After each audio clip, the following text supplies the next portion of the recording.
Hello friends, welcome to my channel. ఈరోజు వీడియోలో మనం మన యొక్క ఈమెయిల్ అకౌంట్ మరియు మన పర్సనల్ డేటా ఏమైనా లీక్ అయిందో లేదో తెలుసుకుందాం. డేటా లీక్ అవ్వడం అంటే మనం చాలా వెబ్సైట్స్ మరియు యాప్స్లో మన యొక్క పర్సనల్ ఇన్ఫర్మేషన్ అనేది ఇస్తుంటాం కదా ర్యాండమ్గా. సో మన యొక్క డేటా అనేది వాళ్ళ యొక్క డేటాబేస్లో ఉంటుంది. మన డేటాబేస్ కనుక ఎవరైనా హ్యాక్ చేసినట్టయితే మన యొక్క పర్సనల్ ఇన్ఫర్మేషన్ అనేది ఆ హ్యాకర్ చేతిలో ఉంటుంది. సో అలా మన డేటా ఏమైనా బ్రీచ్ అయిందో లేదో మనం చెక్ చేయాలి. సో అలా ఒకవేళ బ్రీచ్ అయినట్టయితే మనం ఏ విధంగా మన డేటాని సేఫ్గా ఉంచుకోవాలో వీడియో ఎండింగ్లో చెప్తాను. సో వీడియోని కంప్లీట్గా చూడండి. Okay, let's start the video. So ముందుగా మనం గూగుల్ ఓపెన్ చేసుకుందాం. అక్కడ హ్యావ్ ఐ బీన్ పాండ్ అని సెర్చ్ చేయండి. వచ్చిన ఫస్ట్ వెబ్సైట్ని ఓపెన్ చేయండి. సో ఓపెన్ అయిన వెంటనే అక్కడ మీ యొక్క ఈమెయిల్ అడ్రస్ని ఇవ్వండి. ఇచ్చిన తర్వాత అక్కడ చెక్ అనే ఆప్షన్ ఉంది కదా, చెక్ అనే ఆప్షన్ మీద ప్రెస్ చేయండి.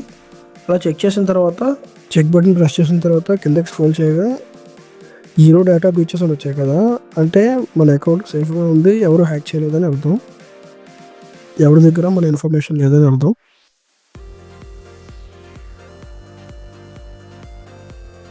సో నేను వేరే మెయిల్ని చెక్ చేస్తాను. వేరే మెయిల్ని చెక్ చేయగా 1 డేటా బ్రీచ్ ఉంది.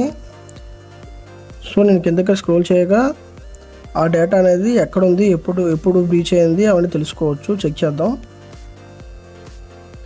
సో ఒక డేటా బ్రీచ్ ఉంది కదా, ఆ డేటా బ్రీచ్ అనేది డిసెంబర్ 2022లో రైల్ యాత్రి యాప్ ద్వారా అయింది. సో అప్పుడు జరిగిన డేటా బ్రీచ్ వల్ల మన నేము, ఈమెయిల్ అడ్రస్, ఫోన్ నెంబరు, ఇంకా మన పిఎన్ఆర్ నెంబరు, మన ట్రావెల్ డీటెయిల్స్ మొత్తం అన్నీ లీక్ అయిపోయాయి. సో దానివల్ల మన ప్రభుత్వం వాటి మీద చర్యలు తీసుకుంది. ఇలానే వేరే ఏదైనా యాప్ ద్వారా లేదా సైట్ ద్వారా మన ఇన్ఫర్మేషన్ లీక్ అయినట్టయితే మనకి బ్రీచెస్లో యాడ్ అవుతాయి.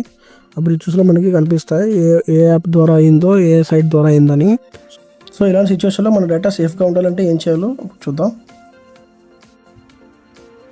సో మనం హ్యాకర్స్ నుంచి సేఫ్గా ఉండాలంటే మన ఈమెయిల్కి పాస్వర్డ్ని ఫ్రీక్వెంట్గా చేంజ్ చేస్తూ ఉండాలి. ఎవ్రీ 3 మంత్స్కి 2 మంత్స్కి అలా.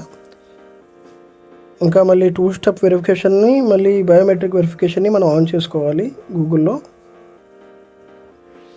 ఇంకా అన్నోన్ ఎస్ఎంఎస్లు, ఈమెయిల్ లింక్స్ ఏమైనా వచ్చాయంటే ఓపెన్ చేయకూడదు.